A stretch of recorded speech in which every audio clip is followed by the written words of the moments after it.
الله الرحمن الرحيم. الحمد لله رب العالمين، والصلاة والسلام على المبعوث رحمة للعالمين، وعلى آله وأصحابه وأتباعه ومن تبعهم بإحسان إلى يوم الدين. أما بعد، السلام عليكم ورحمة الله وبركاته.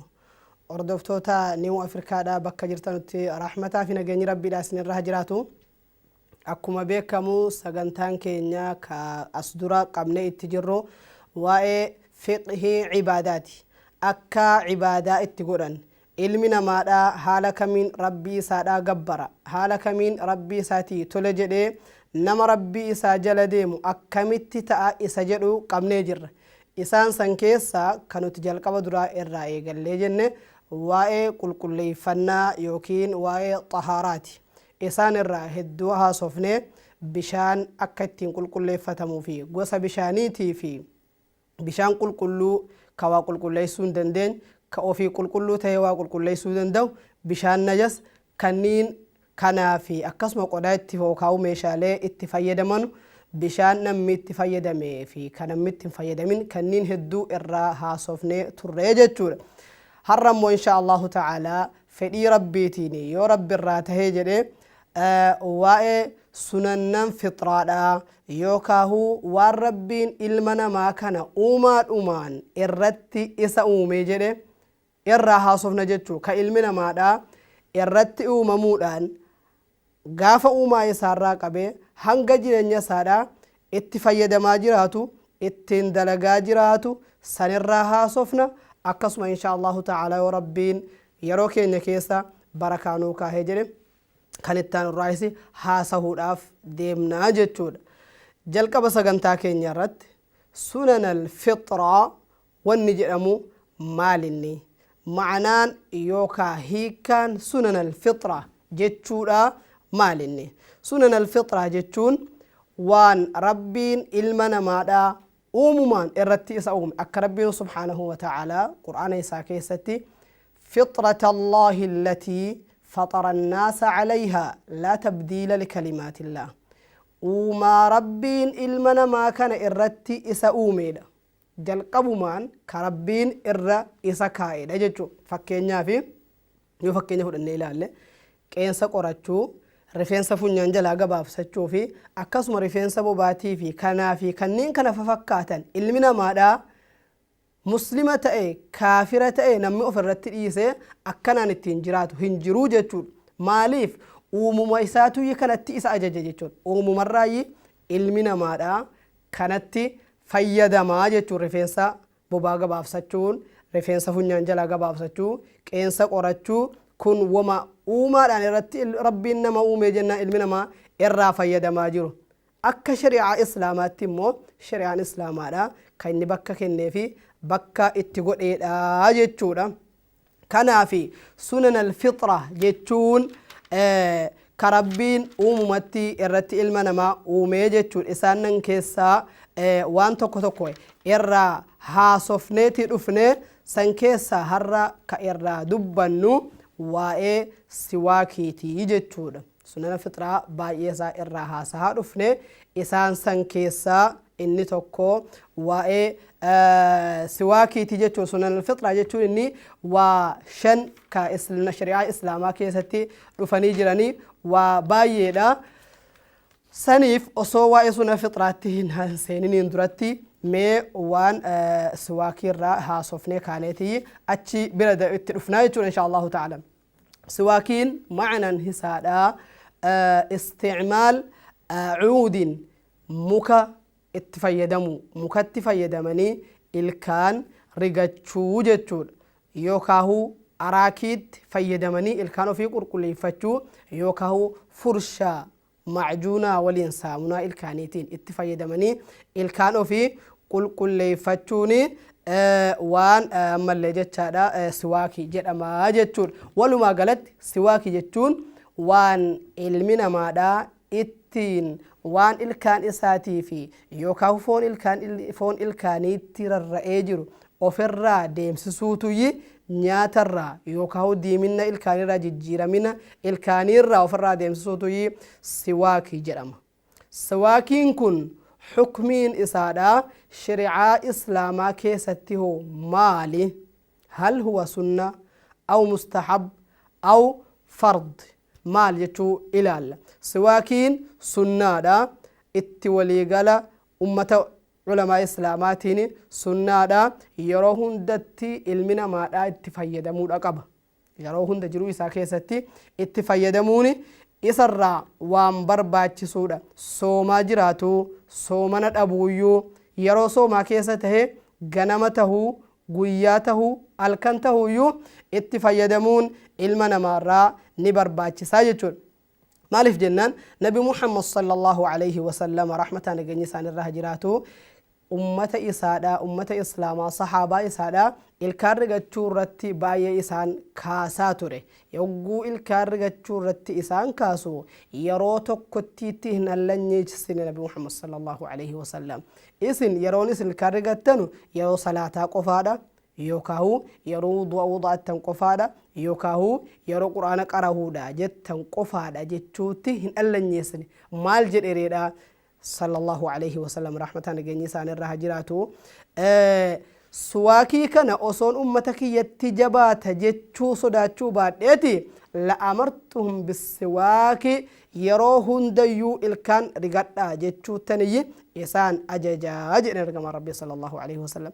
أكسم سواكيني مطهرة للفم مرضات للرب الكان نقول كل إسا ربي برتمو نجالتما سواكين نمني مسلم هذا الكانس هذا رجعتشوني ربي برتي جالتما الكانس هو نقول كل إس كنافو مسلم فايدة لما الرارجة جتور فايدة لما الرارجة الكان كل يفتو في جال ربي تنرجعتشور جتور يروهن ده نجاجن سنرا يوم موججبه فما الكان كان رجعتشون يرو كمين ججبه فما يوجن كإلى اللتاني يرو وضوء أشورا جدا باية غريجة بيفما إن لمتا يرو الربرة والكاني جدا باية غريجة بيفما يرو فولين أفان ما داجي جرا ميجري نجا بيفما يرو قرآن قرأه دا جدا نجا بيفما يرو صلاة التسينو دا جدا نجا بيفما يرو كان شنن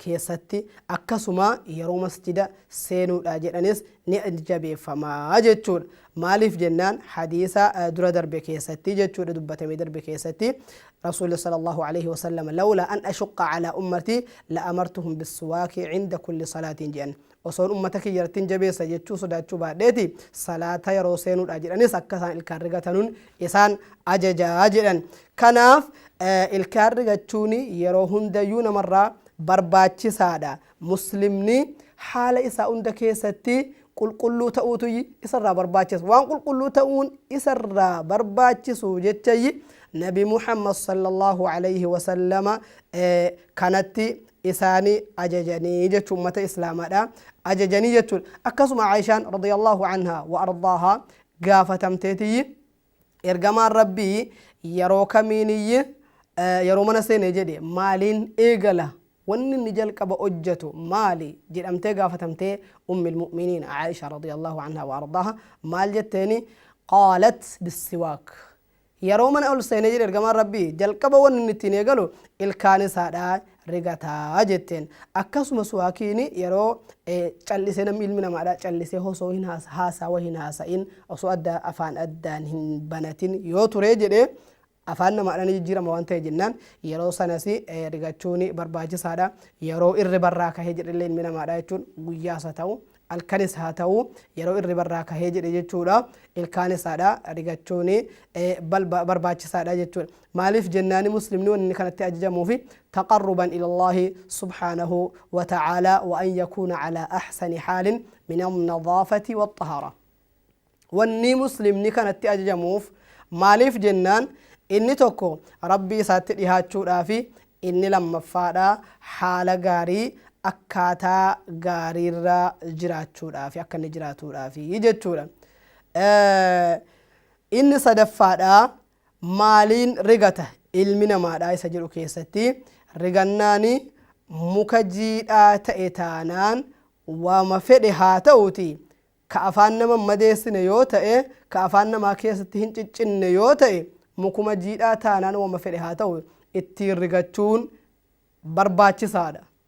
Muka jiidhaa hogguu jennu akka afaan namaa hin madeessineef nama hin dhukkubsineedhaa fi waan laafaatti nama ajaja jechuudha Nabi Muhammad sallallahu alaihi wasallam. Maaliif jennaan ergamaan Rabbii fa inna nabiyya sallallahu alaihi wasallam kaana yastaaku bicuudi araakin, muka araaki jedhamuun ka rigatu ta'eeti jira ergamaan Rabbii sallallahu alaihi wasallam.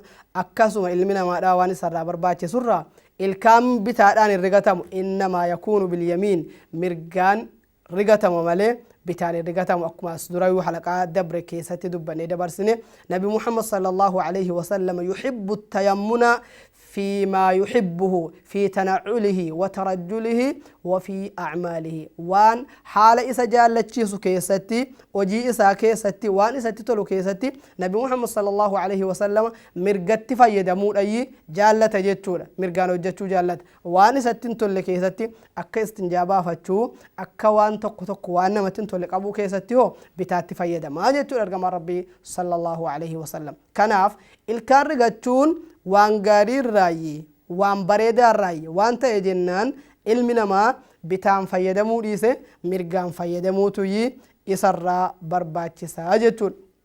Hayyee yoommoo muka ittiin rigatu dhabee jedhe fakkeenyaaf akka yeroo ammaatti amrii rabbiin laaffiseeti jira. Bakka muktiin jirretti furshaatu jira. Furshaa ka pilaastikii irraa hojjetamu saniin saamunaa isaatii wajjiniin ittiin rigachuutu barbaachisaadha.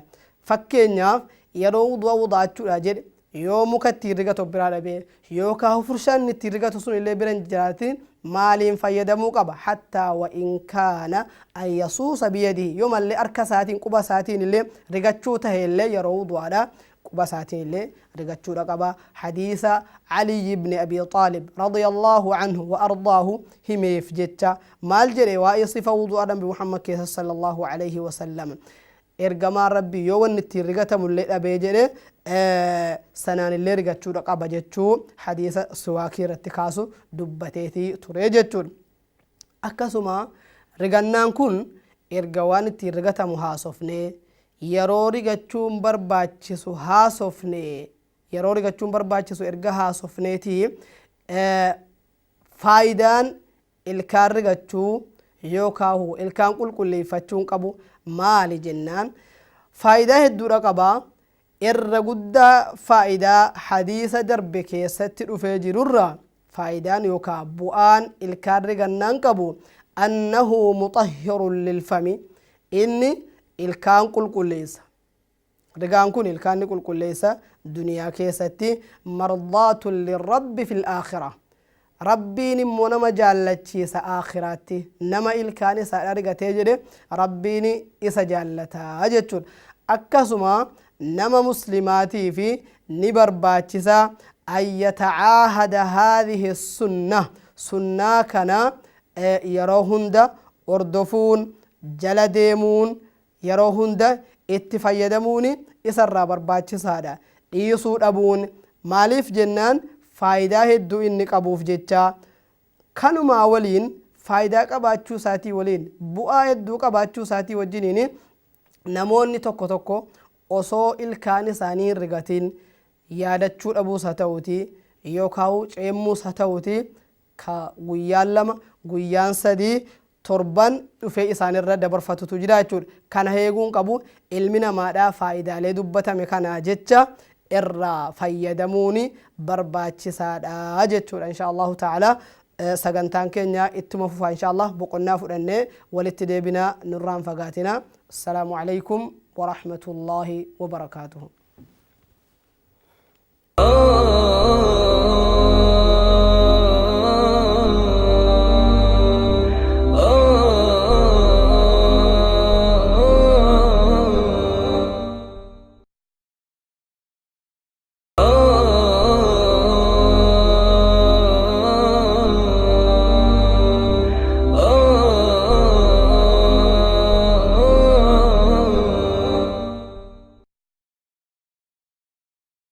بسم الله الرحمن الرحيم. الحمد لله رب العالمين والصلاة والسلام على المبعوث رحمة للعالمين.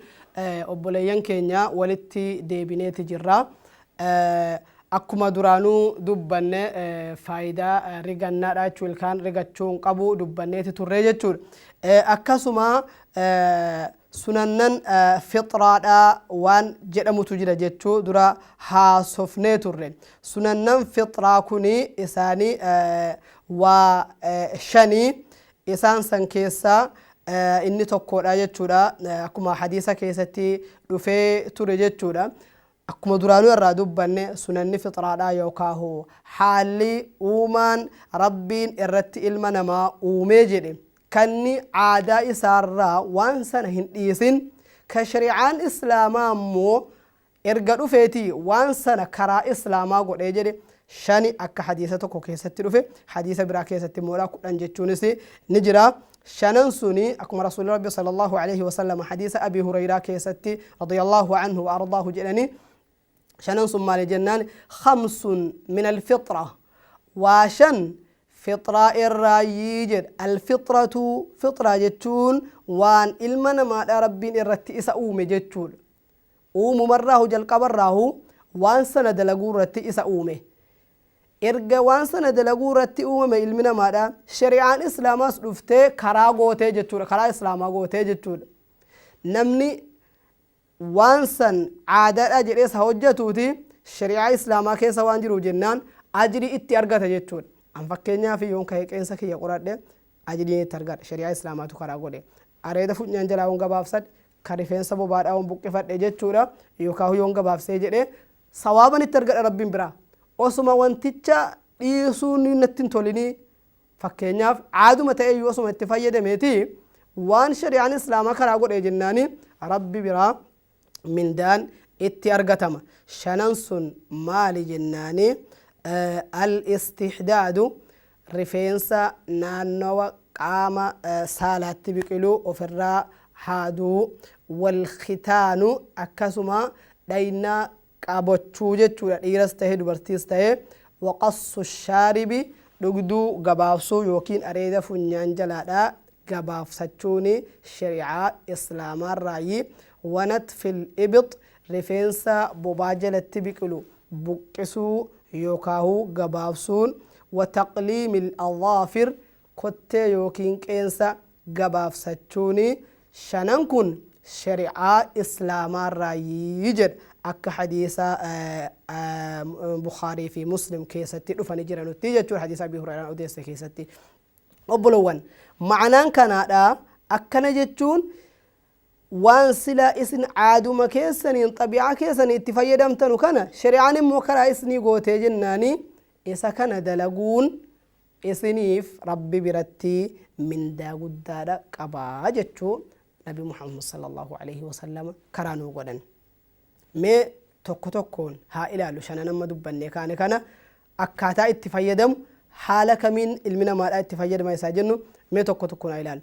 jalqaba duraadha al-istihdaad ka jenne istihdaad jechuun ma'anaan isaadha akka ulamaa'iin islaamaa fassaranitti maa inni jennaani rifeensa naannawa qaama saalaa siwaakaan dhiiras tahee dubartiis tahee naannawa sanitti biqilu ofirraa deemsisuu maaliin sibiilaan tahee yookaahuyyuu akka yeroo ammaatti wanni ittiin ofirraa deemsan maaddaan itti buusanii jennaani namarraa buqqisuu jira saniinis ofirraa buqqisuu haa ta'uuti haaduudhaanis haa ta'uuti jechuudha. Maaliif jennaan shari'aan islaamaadha maaliif kanatti ajaje maal wanni kun waan namni yookaan waa isa haasa'uu xabiicuma ilma namaatti irraa qaanfatu maaliif akkana shari'aan islaamaadha kanatti ajaje jennaan shari'aan الدين الإسلام هو دين النظافة ودين الجمال دين النظاهة كناف نزاهة ديني كل ناتي ديني بريدناتي ديني علمنا ماذا يرو بك هندتويو حالة هند كيستي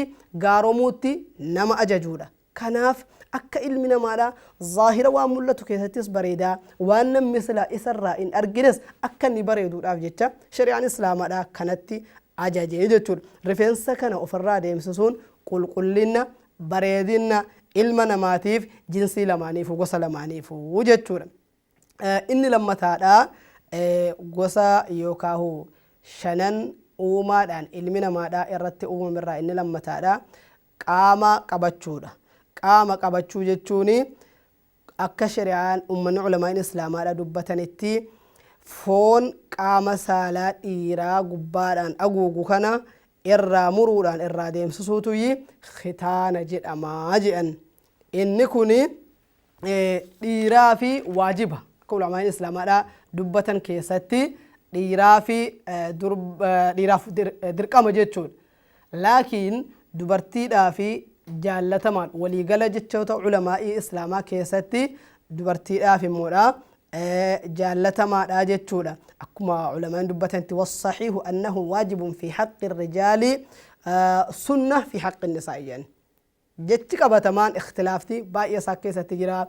Ibnu Taymiyaan al-Fataawi al-Kubraa keessatti haasa'ee jira. Ulamaan hedduutu irraa haasa'an.